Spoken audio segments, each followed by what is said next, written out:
what you need to know about rental late fees in New York City. So this person asked, do all renters have from the 1st to the 5th to pay rent before you get a late fee?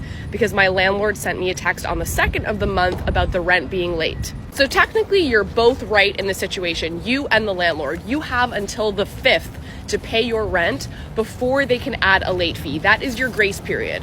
But if you pay rent on the 5th, your rent is still technically late because it was due on the 1st. And that's probably laid out in your lease. Now, your landlord is texting you, so I'm going to assume that this is a small landlord. And this is one of the annoying things about renting from small landlords is that they probably need the money within the first few days of the month for whatever expenses or bills they have to pay. When you're working with a large landlord, it's not like they're not able to pay their mortgage because you paid on the 3rd instead of the 1st. Another thing to keep in mind is that the maximum late fee that a landlord is allowed to charge is $50. 5% of your rent or $50, whichever is less.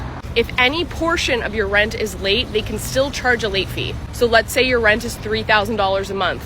You pay $1,500 on the 1st, and then you pay $1,500 on the 7th.